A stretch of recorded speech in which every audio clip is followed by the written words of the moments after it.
पश्चिम बंगाल में कोविड के केसेस में बढ़ोतरी देखी जा रही है। इस पर बात करने के लिए हमारे साथ हैं सांसद शांतनु सेन जी। कैसे देखते हैं इस बढ़ोतरी को, खासतौर से दुर्गा पूजा के बाद? देखिए 2020 में जब कोविड एकदम पीक में था, उस टाइम में आपको ये याद होगा कि केरल में जब ओमान उत्सव हुआ था फेस्टिवल, उसके बाद केरल में कोरोना बढ़ गया था। महाराष्ट्र में जब गणपति बाबा का उत्सव हुआ था और दिल्ली में जब दीपावली हुआ था, उसके बाद इस तीनों जगह में कोविड बहुत ज़्यादा बढ़ गया था। बल्कि बंगाल में हम सब मिल के दुर्गा पूजा बनाया था, दीपावली बनाया था, जगद्धात्री पूजा बनाया था, छठ पूजा बनाया था, लेकिन कोविड कंट्रोल में था। इस बार भी अपरेंटली आपको जो देखने में आ रहा है, 2-4 दिन 5 दिन वेट कीजिए, आपको ये महसूस हो जाएगा कि कोविड बंगाल में कोविड का स्थिति अच्छा है, डरने का कुछ कारण नहीं है।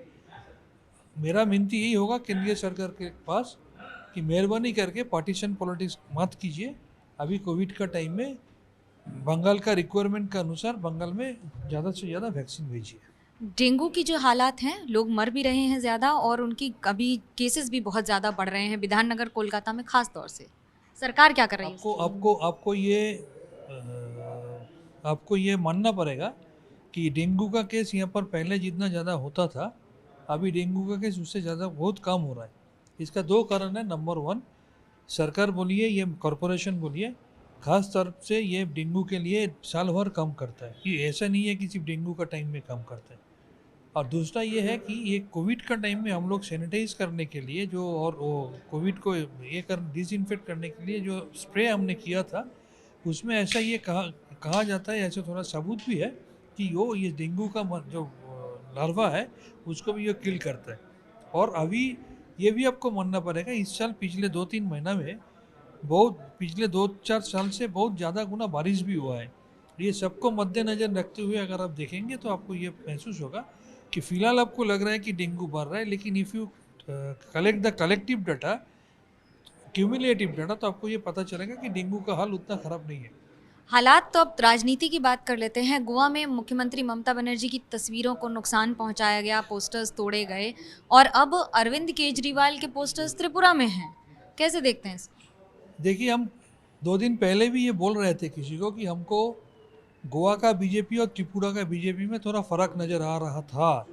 जबकि त्रिपुरा में बीजेपी वाला इतना हुलिगनिज्म करता है। आपको मालूम है कि हमारा एक कार्यकर्ता की इतनी बुरी तरह से पीटी है कि वो पीजी में उसका डायलिसिस चल रहा है।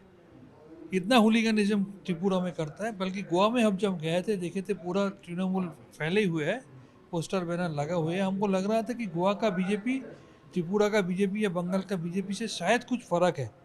लेकिन आज मेरे को ये पता चल रहा है, जिसका पूछ टेढ़ा होता है उसका पूछ सब जगह टेढ़ा ही होता है। इसलिए उसका असली चेहरा बाहर आ गया। अभी वहाँ पर भी ये हुलिगनिज्म कर रहा है। इसका मतलब ये साबुत ये हो रहा है, जैसे कि त्रिपुरा में उसको पता चल गया कि उसका सड़क हट रहा है, पैर जमीन हट रहा है।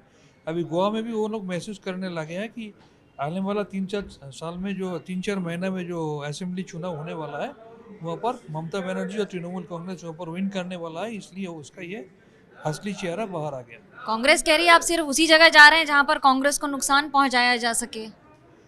देखिए, आपको ये पहले भी हम बोले थे, एक कांग्रेस का 440 आसन एक बार मिला था।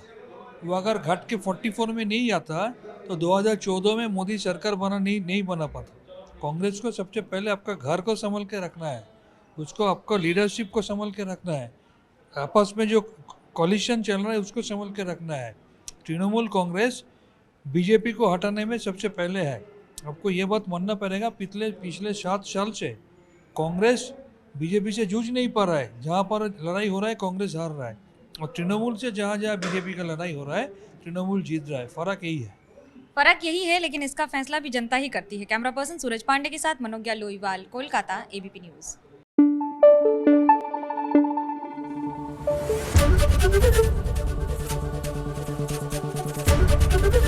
एबीपी न्यूज आपको रखे आगे।